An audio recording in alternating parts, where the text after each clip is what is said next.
Welcome back. It's part 3, and we're broadcasting from good old Oceanside, California. Sitting on the pier.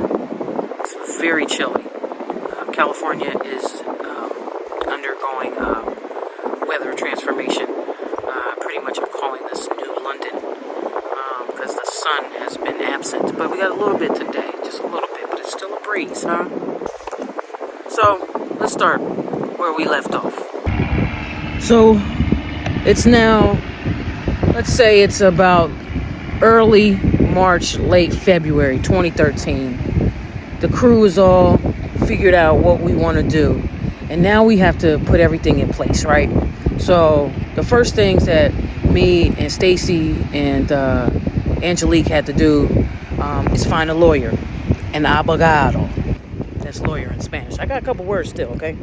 So before you can even start any type of business, you have to do it with a lawyer in Costa Rica. They get you all your legal shit done, your paperwork, your licenses, the health inspection, all that jazz. You need them for every little bit of that. So we're going around town. I'm introducing myself to all the Americans in town because they own everything. Very racist, if you ask me. They all were very anti-black. However, because I was black with a little cash, they respected me, okay? But, part of me doing business in this country, I gotta, see the town. So while we're figuring out the lawyer and getting that under wraps and trying to find a location, I'm getting in these streets, huh? Gotta do my market research because I'm opening a club soon. And part of that research was popping up at the Cattle Bar, huh? And what we call it, Trilogy. I think that was the name. Trilogy nightclub. I was in them streets every night, okay? Because I wanted to see how the nightclub and the discoteca scene was. So I'm hitting these streets. I'm meeting all these prostitutes in Cocal and at the Cattle Bar and at the Trilogy nightclub. I'm living it up, huh?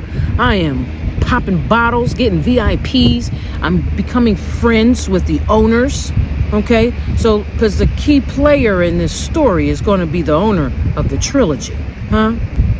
He needs a name. Let's call him David, huh? David. Yeah, David. David owned the Trilogy. He also owned a couple other things in town and a very prominent white man, and he turned a hoe into a housewife. He did it successfully because they had a baby and everything. I don't think that lady ever left, and that's what my motivation was at some point. But it's very hard. It's very, very hard. I don't suggest doing it. So yeah, I'm meeting David. David's like, whenever I come in, because I'm the life of the party, he got me a table, got my bottles coming. He got the lady sitting on my lap. He put me on game too. He's showing me all the things that's going on in the city. When you're doing a little content creation and you're all in your world talking to the camera and a stranger comes up on you as if they didn't see you doing this all in the view. I'm so glad I didn't use that little clip. That man was very ignorant. Anyway, all this fucking pier and this nigga all up in here. What the hell is wrong with you? Anyway, so I'm in these streets. I'm partying hard, y'all. I'm like, but remember, there's no strip club, so I have no frame of reference as to how the strip club industry works yet. So now I got to do my market research and get to the city, San Jose, which is about an hour and a half drive through the fucking jungle, two motherfuckers, a one-way highway. I mean, one lane, you know what I'm saying? One lane going, one lane coming. Tractor, trailers, all that. 18-wheelers, scooters, buses, cars, trucks, whatever the fuck. All on the fucking one-way street. Very dangerous on the side of cliffs. Oh my God. It was a beautiful ride in the daytime. However, it's not for the faint of heart. Because a bitch like me was definitely scared the first time. So we get into the city. Because I got to go to the city. I got to see what the strip club is hitting for. Because this is what we're doing. We're not just trying to open up a dance club. We're trying to open up a strip club also. And we want to see if we could do the same flavors that we've given it in New York and Philly and DC and Atlanta and Miami. You know what I'm saying? That kind of strip club vibe. Not knowing what anything is popping like in Costa Rica. So first night we in San Jose. go to this club. It's very dark, huh? Very, very dark. I couldn't even tell you the name of this place, so we don't even need to give it a name because I didn't remember it that night, and it was so dark in this space. I might have had painted black walls type shit. Like, it was just very, very dark. And, you know, I get in there and the ladies is dancing. They're not doing a good job, though. You know, the first lady, she was dancing to some hairband, 80s hairband shit. And now I'm like, what the fuck is this? She's dancing to fucking Aerosmith. You know what I mean? Like, what is this? And, you know, I ain't see nobody throwing no dollars. Men is just sitting around, everybody drinking, they whatever. And, you know, the women ain't even really, you know how in our culture, the women walk around the room and they talk to you and ask you want to dance, you want this poppy, hey mama, what you here for? Pussy, huh? None of that. They either in the back or they on the stage performing. Or these close niggas. What is happening?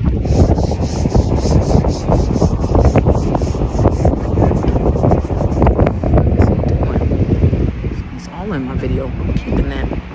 I am not the most well-behaved human, but I have never seen the Amish go to the beach. And I didn't even know California had such a thing. Anyway, I am very distracted. I might have to move my spot because I don't think I can get this story fully out with all this going on. So the first one, she come out, she on stage. She's not giving me none, y'all. I mean, not a dollar was coming out of my pocket for this lady. She was barely holding the pole. She was giving like a, you know, just a little twitch, huh? Just a shake, a little shimmy around the pole. Held it, but just, you know, the pole's here. She said, And I was like, that's not gonna do it for me. Then the DJ, he get on the mic and he like, are y'all ready for the lesbian show? I look around, I see my two friends there, lesbians. I'm the lesbian. I'm thinking, bitch, did y'all sign me up for anything? Because I'm not doing nothing tonight. I told y'all, stripper next life, not this one. I just switched locations. That pier was feeling very shaky. I'm not real convinced with America's infrastructure right now. It's very suspect, to say the least. Don't do coughing either. So, we're in this strip club. We're about to see what is to be the first lesbian show I've ever seen in life. And no, I am not a participant, as I had previously thought. So, the girl gets on stage. She's getting butt naked, okay? And then another girl comes out, and she's got like a fucking cucumber and a condom. I'm like, okay, this is about to get nuts. I'm sorry, but the Californians couldn't wait to get the fuck outside. They're like, you know what? We're rejecting the doom and the gloom that we have been suffering from all of June and May. We're still going to the damn beach, even though I could technically have on a sweatsuit in sand kind of vibe. It's really outrageous how many people are outside at the beach. This is crazy. I thought I was going to be alone. So the girl comes out with this cucumber. She takes out the condom. She puts the condom on the cucumber. The other girl lays her back on the fucking stage, spread eagle, and they begin to get the fucking. I'm literally sitting front row because once he said lesbian show and I knew I didn't have to participate, I pulled my seat up to the front. I was ready to see what was ever going to happen on this damn fucking stage. And that's what the fuck happened. I watched a lesbian show in fucking San Jose, Costa Rica, with these two girls taking turns with the fucking cucumber, fucking each other on the stage. And none of the niggas in here are tipping either. Not a soul. Nobody tipped. Not one person tipped. But I did. Me, Stacy, and Angelique are throwing dollars, huh? I'm throwing the colones at her. Because I'm like, what the fuck is this shit? I've never seen no shit like this.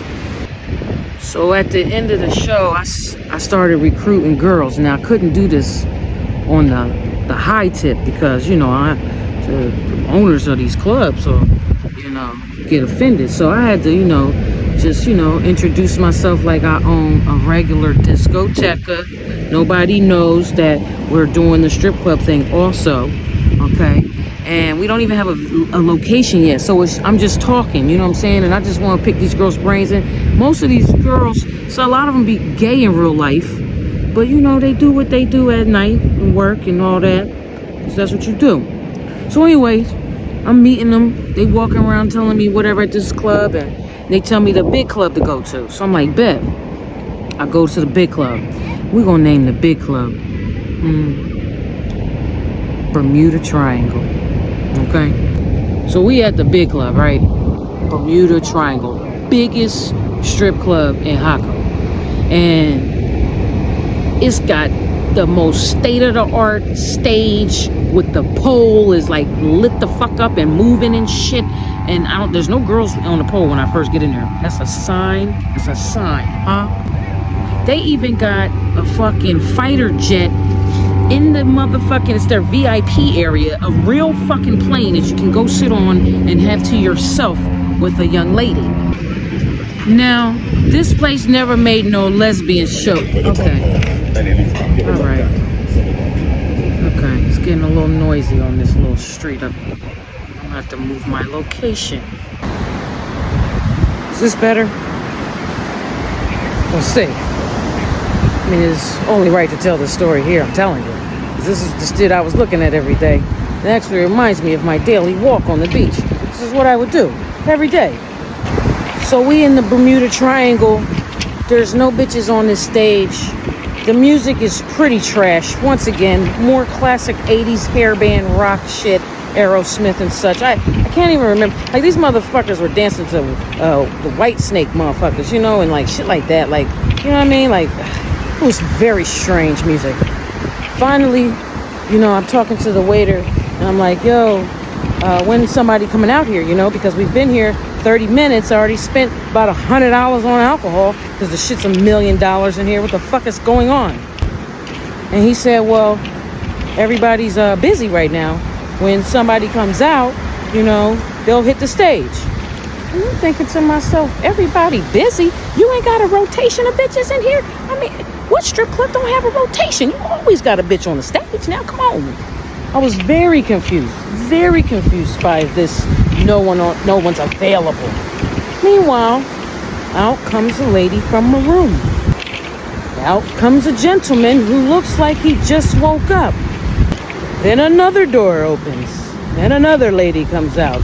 And they come right in your face. I don't know if there's a bathroom. We'll get to that. So now we're seeing them come out. They're hitting the stage. They're not touching this pole, my guy. It's a very here with it, very stiff, not giving any kind of nothing, just I'm not impressed, and I'm not hearing any lesbian show announcements, so my interest is going down.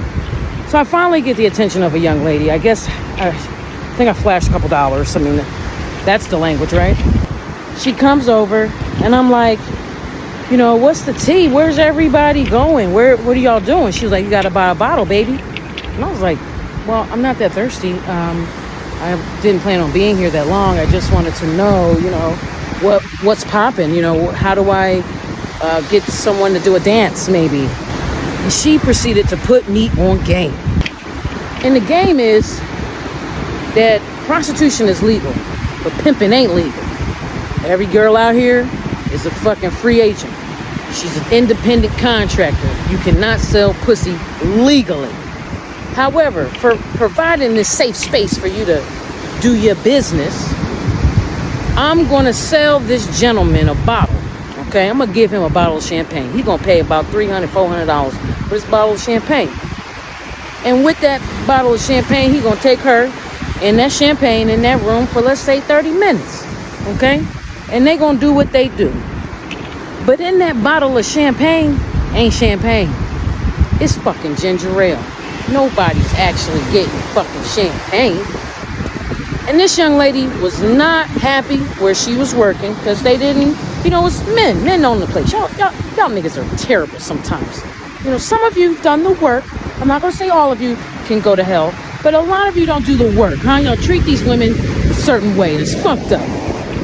So I knew all along from a very early time in Costa Rica that strip clubs weren't what they seemed. They're just brothels. These girls don't touch the fucking pole. They're not doing no tricks. They're not doing splits on the stage. They're not doing the Spider-Man across the ceiling. They're not doing none of that. They're not dancing to no music for real. They're literally up there as a showpiece for the men to sit there and pick them up and take them into a private room and have a safe space to fuck. And who better to provide that service than me, huh? Yeah, Stacy and Angelique, they did not like this idea. Ooh. Yeah, Stacy and Angelique, they did not like this idea. Because, Angelique had a certain kind of job, and having sex on premises was strange. Could get her in trouble. And, when you're hanging around a bunch of lesbians from America, they tend to sometimes lean in the feminist direction. Not me. I was raised by a Q nigga, so I got a lot of nigga in me. And what is more feminist than being pro-sex worker? I mean, and, uplifting women in that kind of a way. So I looked at it for multiple reasons. I want to give this pussy a safe space to do its business. Also, this is the culture. I can't come down here and try to change these people. And lastly, why do I want to change these people? This is what they do. And if you look at how Americans do other people, we go to their country, show them how we live, and then they have the expectation to keep up. And in order to live in that kind of a country, in that environment, and have, let's say, an iPhone, or have warm water in your house, and have a roof that's decent, and fucking live like the Americans live, you're gonna do some funny shit. Unless you're super talented, or you got money, you come from some sort of money, you're either selling drugs or you're a prostitute. Shit was so real, y'all. I met this lady, no lie, met her in the grocery store one afternoon, okay? And I'm still building my reputation in town. I haven't even solidified the space yet, y'all, because I gotta get in with the people and the culture. I gotta know what I'm getting into. I'm a people person, y'all. I'm not just gonna show up here like these gringo white men, let's be clear, and just shove my shit down their throat. I want to come in and see what's up and help. Also I'm a pussy philanthropist. You know what I mean? I care about the well-being of the vagina. It's very important to me, You know what I'm saying? So, I'm just trying to do my part and also my part. And I'm grieving. And there's nothing better to do than to grieve with a lot of women, surrounded by nudity and sex, alcohol, weed and food, the ocean. I'm my daddy's son. Oh, God. So keep in mind, Stephanie and Mills went home, right? And remember I told you, Stephanie was the fourth partner in this partnership. So it was very much a 2-against-1 situation once Stephanie left for the States. And I didn't think it would be that way at first because, again, Stacy was my best friend since we were 15 years old. So we got the lawyers all worked out. We finally found these lawyers, very top of the notch. Somebody recommended us to them that I had associated with in town. And then, they're getting all of our paperwork. We're paying for all kind of licenses and fees. We want to make sure that we can have a license to not only operate as a discoteca, but as a nightclub, which remember that means strip club, aka brothel. But one of the homies, he was the ATV guy, and he ran a little shop for the ATV tours. And he introduced us to this Italian man that had the venue. Because we had walked this whole strip and looked for everything we possibly could. Nothing was fitting the need. And finally somebody, because we wanted something, I didn't want to have to put no money into it. You know what I mean? I just wanted to walk in and just set up shop. I didn't want to have to do no renovations, you know what I mean? But we had to do what we had to do. And this Italian man had this space, 4,000 square feet, on top of like a strip mall. On the first floor of the strip mall was a Subway. Next to the Subway was like a cell phone spot. Like, remember, them cell phone stores in New York and in the hood where you can get the screen protectors, you can get your phone fixed, your laptop fixed, you can get a new stereo system, you can get all that shit in there. It's one of them joints. Then next to him was the girls that owned a massage parlor, and they were literally right next to the entrance that led upstairs to the club. And I became very, very good friends with those young ladies. So we're visiting the space to go check it out. The Italian man showing us the spot. He don't speak a lick of English. He only speak motherfucking Italian. So I don't even know how he talks to these motherfuckers in Spanish, because I guess it's kind of similar, which is what I came to learn is very similar. So they be understanding, but I be the motherfucker that's out, because I don't know either one of these motherfuckers. So we get to looking at the spot, and I meet the girls downstairs at the massage parlor, and they like, hey, Mom, when you come back from viewing the place, come down and get a massage. I'm like, bitch, yes, I want somebody rubbing on me. Soon as I walk in the motherfucker, who in here? Okay, finally the sun is sunning. Take a jacket off, be all right.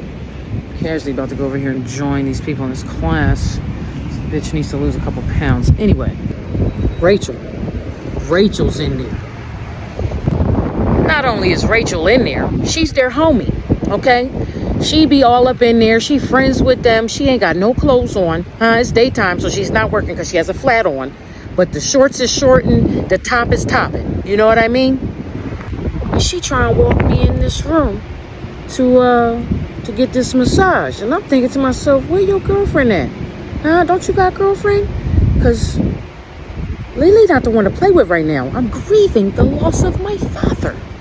And my therapist said it's A-okay that I'm hoeing through this process. Whatever's necessary.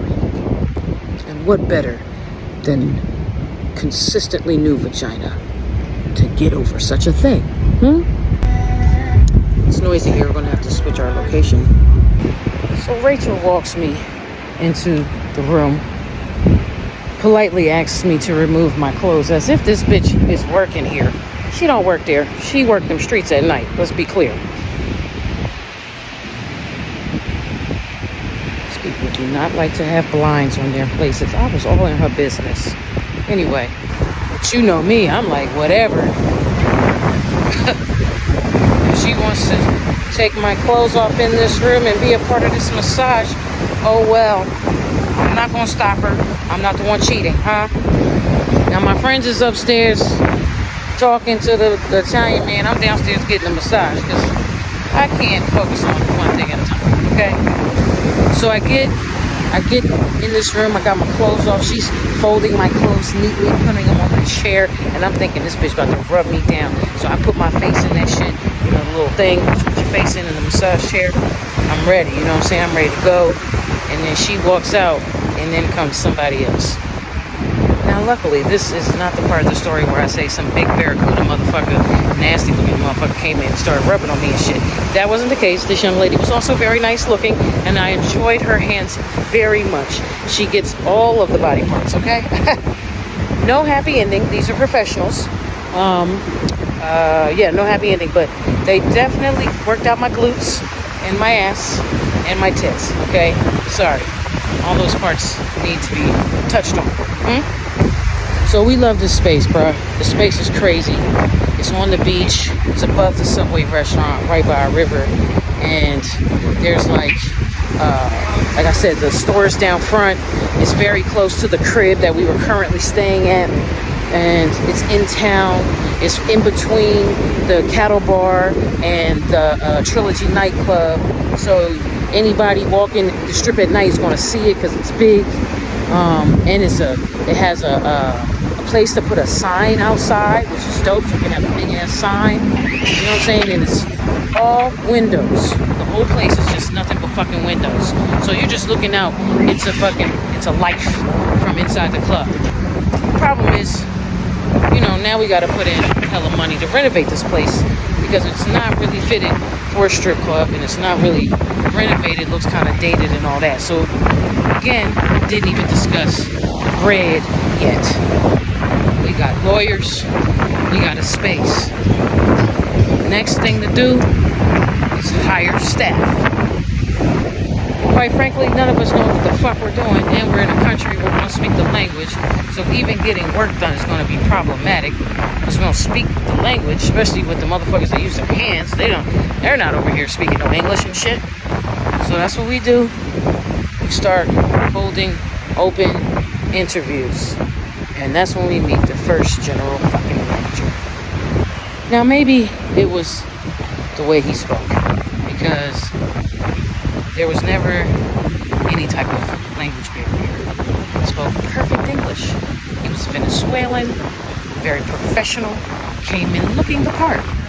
Had done business in the States, said his resume, he had run restaurants and clubs in the States before. And he just, looked like he fit the part to help us get things going. Looked very, very trustworthy. We're gonna name this nigga. I'll say David. David comes in. He starts to begin the process of hiring all the staff. And I'm getting to know people in town. They've seen me here a lot. I'm eating out every day. I'm spending money. And I'm, again, the only motherfucker in the whole country that look like me. There's nobody else, especially not the gringo. But before I got there, I didn't know I was a gringo. These motherfuckers was calling me gringo. I thought gringos was white people. But no, everyone from the United States is a fucking gringo. So my big black gringo lesbian ass, masculine presenting lesbian ass, is becoming somewhat of a local celebrity, because town is small, word gets out fast. Once we signed documents to own a club to pursue this business venture, everybody in town knew. That's where I got named El Presidente. Because I was in these streets, y'all. I was in the streets. I was becoming the president, huh? I was meeting the people, going to people's homes, and starting to learn who is who in town. Who could we trust to help us get this together? Because again, we not the fuck from here. So, trying to get the staff, and we finally got the place, we got the name, got everything on board. I'm meeting all the right people. And one of the first people that I had befriended on my own, we're going to call him Enrique. Enrique was a big swole nigga from Colombia, okay? He did a lot of security work around town. And we took a liking to each other very fast. And at the beginning of the renovations, we had to do a lot of shopping for things. So he would take us to the city, to San Jose, and, take us and make sure we were safe, drive us around town, take us to all the little Home Depot type places, get, supplies. He would do a lot for us. He was the one helping us find liquor for cheap. You know what I'm saying? He was really a solid dude. Like, he really came through at that time. So we knew right away that Enrique was going to be involved in the business, right? We knew he was going to be our head of security, and him and his girlfriend, we're going to name her Maria. Enrique and Maria became real close to me, very tight. I walk up the hill and take the stairs. It's a very big decision. 1 second. So one day, as we pause renovations, myself, Stacy, and Angelique were invited to go to Maria's home in San Jose, or right outside of San Jose, for dinner. Now, I was raised around a lot of Latinos, and I know the rules. You go to Latino folks' home, they offer you food, you better motherfucking eat. Clearly, I decided to walk this ramp. Probably a really bad decision. I'm not the most fit bitch, huh? So, and these folks have been very kind to us. They've driven us to Panama to find cheap liquor. They've been the ones helping us communicate with people outside of our general manager, David. And then they've also just been just super good humans, man. I take kindly to those folks. So she tells us, Maria, she's like, hey, I'm making spaghetti. Really would love for you guys to come over and eat. Now, I love spaghetti, huh? My grandma used to make it from scratch, huh? Used to wait all day long for Martha's spaghetti. It's one of the best. And anybody that know me know I could eat spaghetti all day, okay? So I'm like, for sure, I'm down for this, you know? So we get there, and, you know, I don't smell nothing cooking, because, you know, usually when a motherfucker's making a spaghetti or something, or bolognese, you know, especially when you're black, you start this stuff with a little turkey, or ground beef, a little garlic, and some onions and some peppers and maybe a little celery or something in there. And you can smell that. That is very fragrant. But upon entry into this home, I smell nothing. Absolutely nothing. I don't even smell boiling hot water. No salt water with a little oil in it. Nothing. I smell nothing. It smells as blank as some saltine fucking crackers. Okay? Nothing is happening in this kitchen. You know, and you know me, I'm very outgoing and friendly. I'm walking in. I'm like, hey, y'all need a hand? Is there something I can help you with in the kitchen? I'm very handy in the kitchen. And Maria's like, no, sit down, heifer.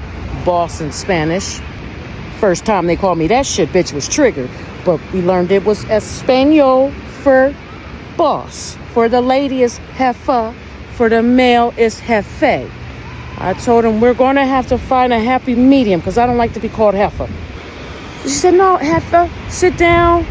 We going to serve you. You good here, whatever, okay? Now, we're all Sagittarius. It's me, Stacy, and Angelique. We all Sagittarius, okay? And Stacy was very quick with it. She seen Maria bringing the plate out. And she said, hey, I'm allergic to fish. And I said, wait, we're not having fish. And the girl's like, oh, okay, no problem. I'll give you white rice. Soon as she turns the corner and I see what it is, are y'all ready? Maria's version of fucking spaghetti was some fucking noodles, some ketchup, and tuna. Y'all hear me? And tuna. And all I could think was what my Latino friends have been telling me my whole life. Don't you dare turn your nose up to nobody's food. You gotta eat this shit. And Stacy already told him she's allergic to fish, so I don't have an excuse. And Angelique is over here looking like she's vegetarian. She's like, I'm allergic to everything. I can't be allergic, okay? One of us has to take down this meal. It was me, friends. I'm the one that took it down. I ate everything on that plate, and they were like, I was like, so good. And she was like, no, por favor, no, mucho. It was mucho. Oh, God. Oh, what the fuck is this? But I'm a good person, so I ate that shit, y'all. I ate that fucking ketchup, noodles, and tuna, nigga. I don't even think that shit was in the oils like the water tuna. This is, no flavor. Oh, my God. I think the jail food is better than that. I think a sandwich with some bologna just dry is better than that, y'all. That shit was awful. I just didn't want to seem ungrateful for all that they had been doing up until that point, you know. So I ate it, y'all, and I just couldn't eat no more. And, you know, I just wanted to go home and vomit that shit the fuck up.